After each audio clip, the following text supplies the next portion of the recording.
siku kwa hiyo ni muda wa maswali ibyo rero urumwanya bibazo nini afite kibazo abasiramu tubaze kwigisha gutanga na mikro umuntu akabaza ku mugaragaro kabisa ni dushaka kubaza ufite kibazo atari mu Islam nini shakoba agira ibyo yibaza ku bayisilamu karibu kwa ikaze musasa mumo ya amashi cyane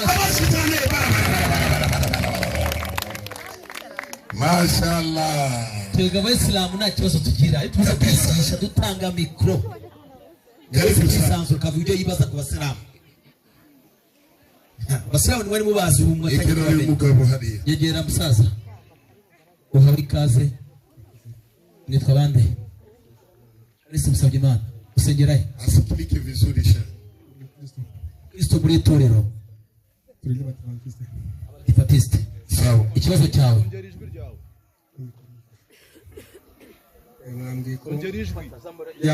Mwambwiye ko mwemera Bibiliya kandi nkaba nzi neza ko na Yesu mwavuze ko mwemera kurusha yego nibyo murandusha ariko mfite ikibazo yego ese niba mwemera Bibiliya mukemera na Yesu muri Yohana 14:6 soma usomere musomye Yohana 14:6 Yesu ati yego ningezera n'ukuri n'ubugingo yego nawe uzajya kwa data namujyanye amina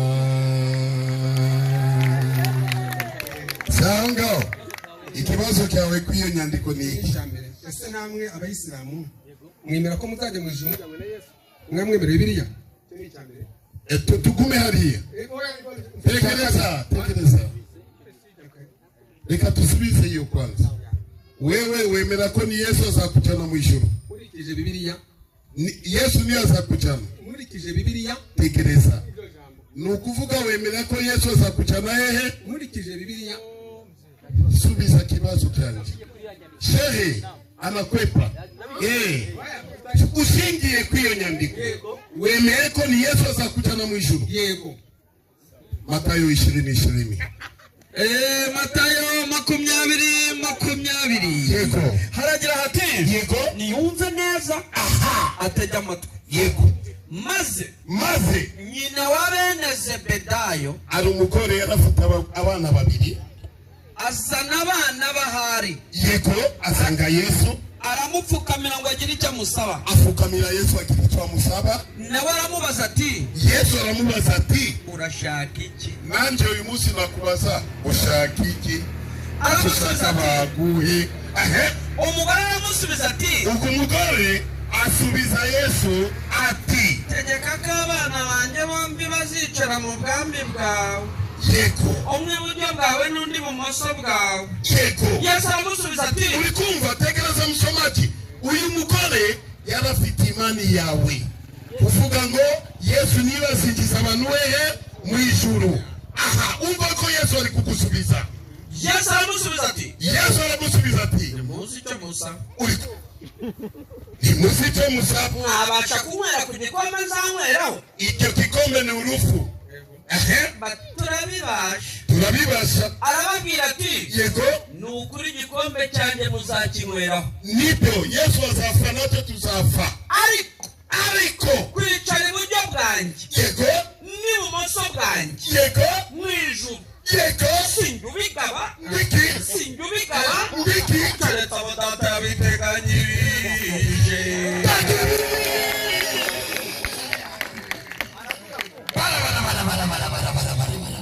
kwicara iburyo bwanjye cyangwa ibumoso bwe yego ariko yemera ko n'abazajyayo muze hano Yesu azajyayo turabyemera sawa na nubu ariyo sawa ariko topike tufite niwe azinjiza abantu mu ijuru Yesu aravuga ntabwo ari ibyanjye keretse abo data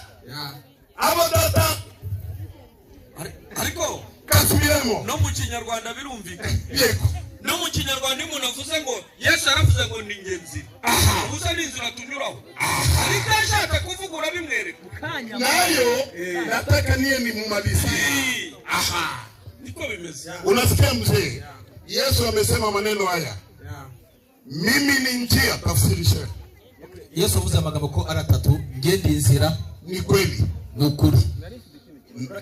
Urakibaza rwose.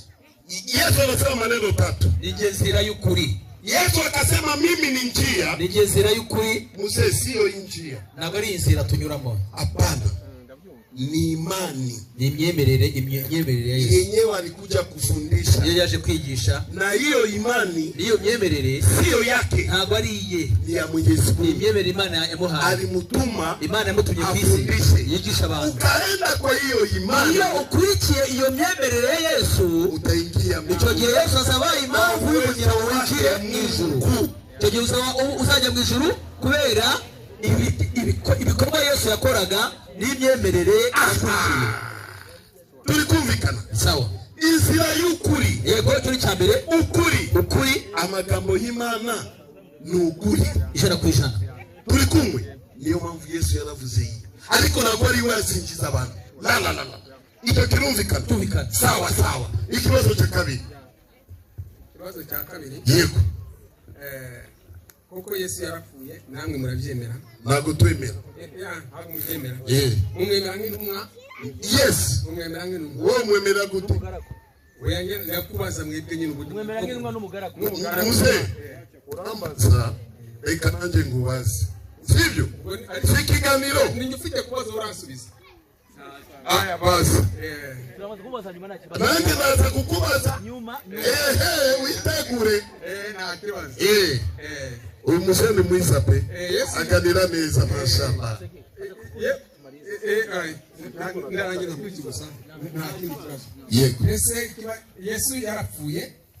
Ese ko mwasomye cyane yaba kiri mu gituro. Cyaka kiri kicomekeye kuri icyo. Ese niba Muhammad umwemera nk'umwa cyangwa Yesu mukamwemera nk'Umuhammad, igituro cya Muhammad kibahesha. Guma hariya muzee. Nagumanga wigenda. Turacana nanje mfite ikibazo cy'ukubaza. Ndakubaza nyuma mbere ko ugenda. Nuruha turaguha intebe Mzee cyane. Kugira ngo tutatinda. Yego. Yesu yarafuye kubera iki? Yesu yapfuye kubera iki? Bibiliya itubwira ko yapfuye kubera ibyaha twakoze. Sawa. Ibyaha byatangiye cyane. Byatangiye igihe umuntu yari akimara kuremwa. Ninde? Umuntu wa mbere ninde? Adamu na Eva. Sawa. Tegereza mikrofone ni yawe. Adamu yarakoze amakosa nande? Yakoze amakosa? Ari kumwe nande? Yakoze amakosa na Eva. Na Eva umugore we. Sawa. Imana yaje kubimenya yarabwiye Adamu gwite. Yagiye yamuhaye igihano yarahana. Imeze gute? Igihano yamuhaye ni igihano cyo kurya arushye gututurika. Sawa. Eva kubyara arushye. Sawa. Inzoka yabaye ikivume. Nabo ikivume. Azagenda akurura iki? Inda. Igihano. Niba agwaye ku kagari. Umuntu yaje akishura. Kubera iyo bihano. Kagari sizakurekura. Izakurekura. Ibihano bizakora iki? Bizabikuweho. Aha. Yesu yaje kumena amaraso kubera iyo kubera ibyaha. Ibi n'ibihano. Yaje kuducungura. Nuko ntabwo tugomba gukomeza mu bihano. Igihe yaje kuducungura. Ibihano bigomba gukora iki? Kuba bikuweho. Aha. Muze ubu ngubu uri kubona amafunguro byoroshye. Oya nyine nkuko iracyari kwa kundi cyangwa nyine biracyari kwa kundi. Abagore niba Yesu yaraducunguye ubu ngubu abagore bari kubyara bari guseka. Icyo nshaka icyo bari guseka. Wagalatia 3:1 tunamaliza. Reka dusome Abagalatiya 3:1. Yemwe Abagalatiya b'abapfapfa. Yemwe Abagalatiya b'abapfapfa. Ninde wabarose? Mwebwe Yesu Kristo mubambwe ku musaraba mu maso yanyu. Muze wowe waramubonye Yesu ku musaraba wewe. Ibi byonyine nibyo nshaka ko mumbwira. Mbese imirimo itegetswe n'amategeko niyo yabahesheje umwuka. Rwose niko mwumvise mukizera. Muri abapfapfa mama we. Muze uri umupfapfa. Wakorintho wa kwanza 15:12 tunamalizia. Abakorinto wa mbere 15. Reka tubaze Bibiliya. Yego. Mwebwe mwashinjije Yesu ngo yarazutse. Araparazuka. Yego. Nibyo uva Bibiliya. 15. Yego. Ariko 12. ariko ubwo abantu babwiriza ibya Kristo yuko yazutse, uko muri kuvuga bamwe bavuga bate ko ntawe uzuka? Yego. Niba Kristo atarazutse, yego, atarakazuka, yego, kandi Kristo niba atarazutse, ibyo mubwiriza ni iby'ubusa, no kwizera kwanyu kuba kubaye kubusa. Ndetse natwe tuba tubonetse ko turi abagabo bo guhamya Imana ibinyoma, ntago ndimo, kuko twayihamije yuko yego yazuye Kristo, yego uwitazuye. mbeswama ni Bibiliya. Dore usome 15 ndahageze. komeza. Ndetse natwe yego tuba tubonetse ko yego turi abagabo yego bo guhamya Imana ibinyoma, yego kuko twayihamije yuko yego yazuye Kristo, yego uwitazuye. komeza hasi gatoya. niba yego abapfuye batarakazuka, yego iyo abapfuye batarakazuka, yego na Kristo ntarazuka.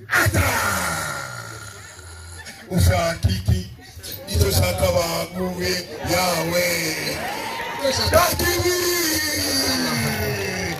Imani ya kufufua Yesu kufa, imyemerere yo kuvuga ngo Yesu yarazutse, sisi Waislamu twebwe Abayisilamu tunakamata tunaweka wa acha msefu tekibazo. Wemera Yesu, vuga kuri mikrofoni. Yesu ni mwe. Tukurikirane neza. Yarasengaga. Yesu yarasengaga. Tusengande. Twese tusengande. Senga Imana. Yesu nasenga ari kusengande. Ari gusenga Imana. Imana ishobora kusengira Imana.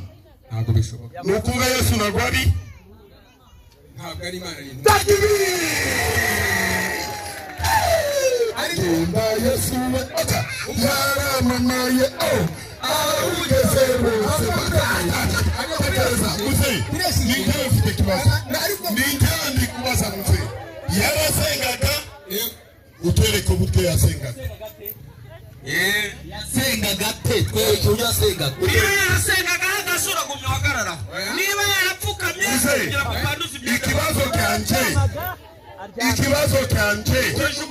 muze, ikibazo cyanje Yesu yarasengaga urabyamije nanjye ndabyamije. Utwereke uburyo yasengaga. Ndabikubwira ntabwo ari kutubwira. Utubwire. Ndabikubwira. Vuga. Yesu yasengaga apfukamye. Apfukamye. Gute? Tekereza se. Matayo 10:32.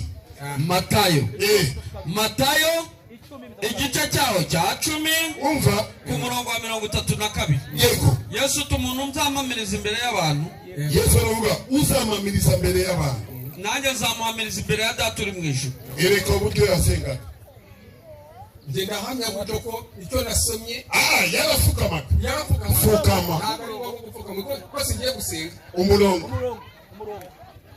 Yapfukamaga asenga. Icyo arimo gashaka. Umurongo. Matayo ari Getsemani. Ari Getsemani. Matayo ari Getsemani. Yesu sinshobora igice cya kangahe kumva neza. none se aka kapapuro pasere yaguhaye ntabwo yashyizemo. Ibibazo byanyeretse. Matayo kangahe ari Getsemani. Yasengaga apfukamye. Ntabwo nibuka neza kumva neza. tugufashe ngukope ejo uzanishura. Ejo uzishura. Oya nta kintu mfite. Samaki umweri cyayi. none se nta cyayi ufite? Mu rugo yo kiraboneka ari. Mineke irahari. N'inkoko. Ufite ibinyomoro. Nta kibazo. Sawa ndiko Marko 14:32. Reka turebe. Wahubiri wote hapa tunaingia mara moja. Reka turebe. Mzee, reka turebe uburyo Yesu yasenga. Ye azanye ahantu heza cyane. Yesu ari Getsemani. Wizanye hano.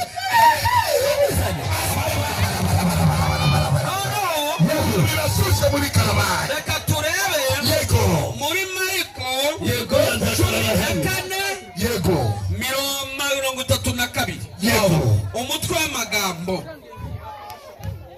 nawe yusa hariya inyuma akarara urakarara hano mureka arebe hano niyo nzamubaza neza sawa soma Mariko 14:32 muzaye natega amatwi yego umutwe w'amagambo yego umutwe w'amagambo yego Yesu asengana umubabaro yego ari Getsimani uri kumva Yesu asengana n'umubabaro ari Getsimani si hariya wavuze Mariko 14 ni Mariko 10:13 hariya wavuze yego Mariko 14:32 kugeza 35 nta kibazo kugira ngo mutavuga Abisilamu basoma karango kamwe soma bagera ahitwa iryo Timon Yesu agera Getsimani maze abwira abigishwa batende mu usereba hano gace dawe kugira ngo mutakwani Yesu abwira abigishwa be ati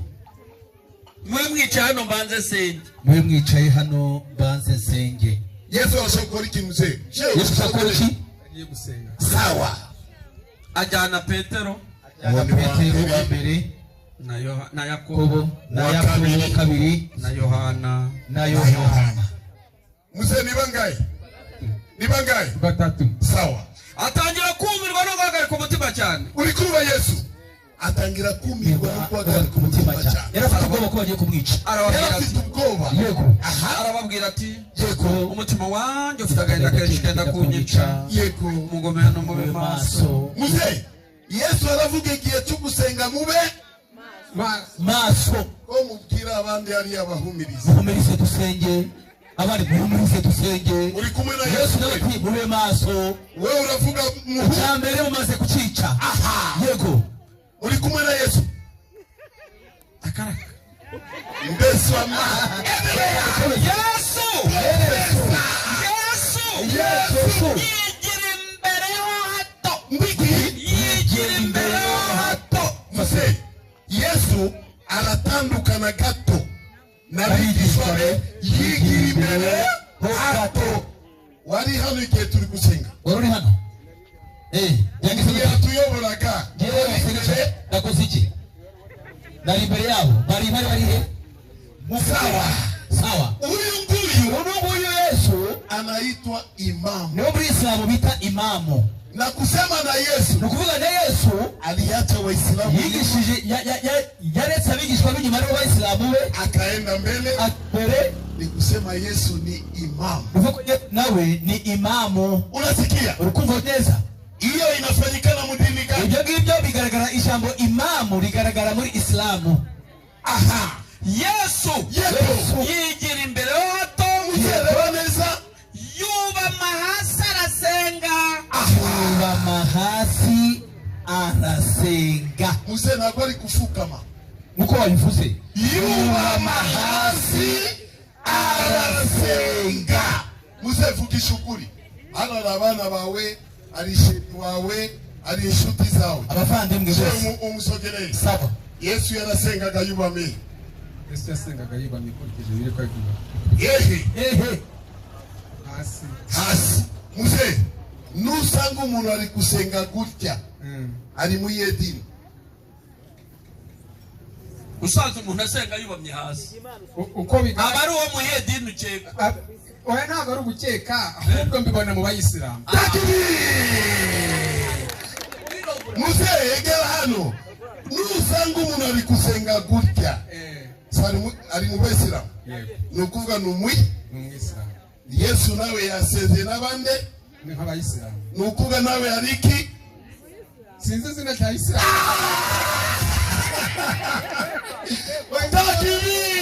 muse ari umupasiteri yasenga gutya oya ni bande basenga gutya nk'Abayisilamu ni ukuvuga na Yesu nawe yari iki bigaragara ko ari umwisilamu urashaka kugenda nguko yagendaga 2-3 waraka wa Yohana urwa mbere rwa Yohana igice cyawe cya 2-3 haragira ati iki nicyo kitumenyesha ko tumuzi Yesu nicyo kitumenyesha ko twebwe Abayisilamu tuzi Yesu nuko twitondera amategeko ye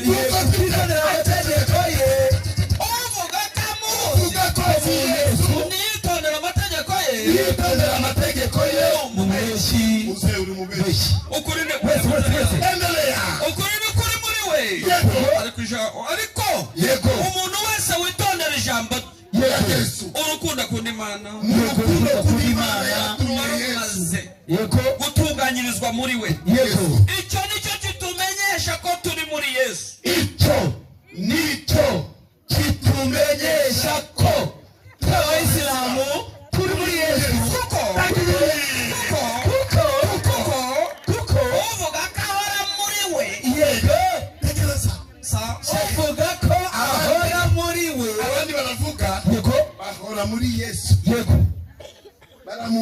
baramumize nabo bakara yego barakubita kamuziki tegereza umva kamuziki yego ndamumva mu mutwe ndamumva mu gituza ndamumva ku mugongo ndamumva ku matako ndamumva ku birenge ndamumva ku birenge ni potapota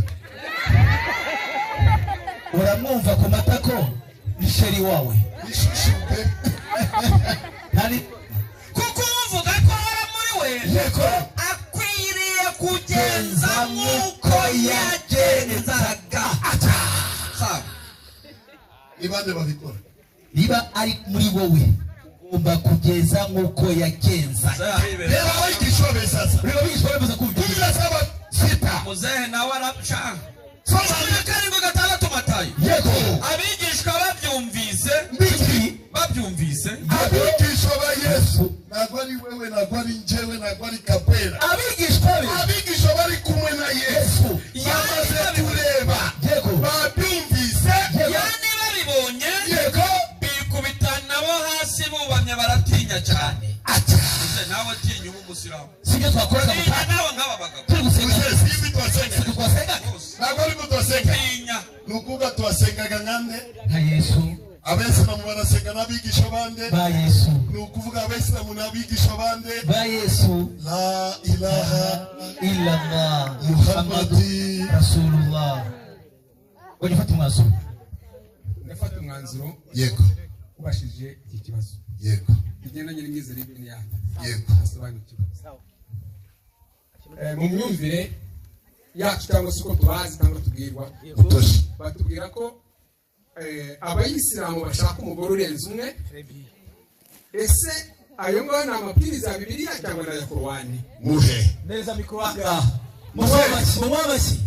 mumwamashyi menshi cyane umusaza nyuma y'iki kibazo abajije arafata umwanzuro mu giti cye mzee sawa nimefundishwa njye narigishijwe ku masomo umwarimu ku ishuri aliniambia hivi yarambwiye ati kuna swali hari ikibazo inaweza kujibiwa na ingine swali hari ikibazo gishobora gusubizwa n'ikindi kibazo sawa ndashaka wowe n'abandi bakristo bose bari hano kama kuna mtu niba muri mwe mwese bakristo b'abanyarwanda dusanga igihugu muri hano anaandika niba hari umuntu ufite inyandiko muri Bibiliya ndani ya Biblia muri Bibiliya wenyewe Mungu anasema aho Yesu avuga ati Mungu aho Imana ivuga iti ama Yesu anasema avuga ati kuoa mwanamke wa pili gushaka umugore wa kabiri ni dhambi ni icyaha achukue telefoni ndamugeraho niya kabiri ufite umurongo muri Bibiliya yes aho Imana ivuga yego cyangwa Yesu yego bavuga ko gushaka umugore urenze umwe yego ko ari icyaha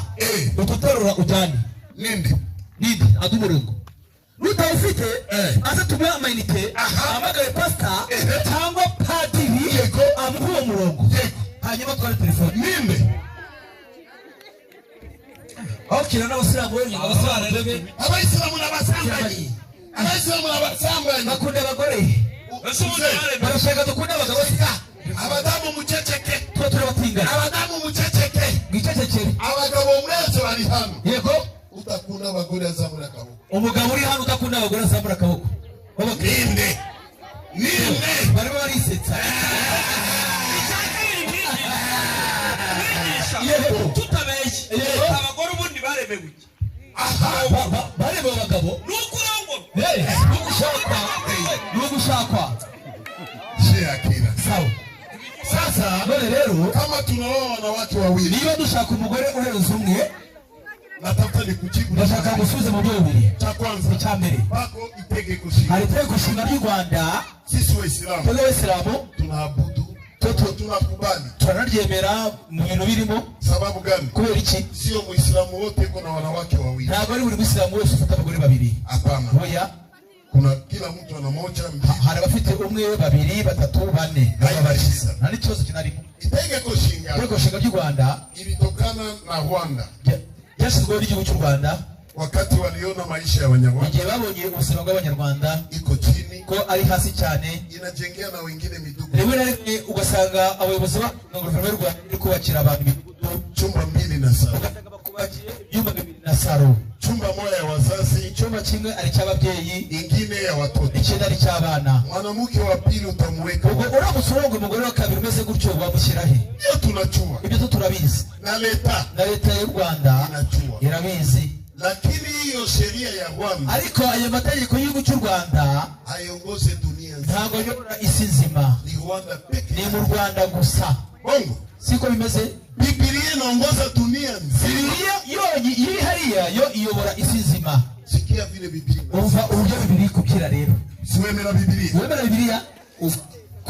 Kuva bwaya makumyabiri na rimwe umurongo wa 10. Ayo. Yego. andi mategeko y'Imana. Ukumze. Andi mategeko yande. y'Imana Ushobora kwipinga. oya sinayipinga. Soma. Namuharika Mzee. namuharika wogereka Harika ni iki? ariko no gushaka umugore.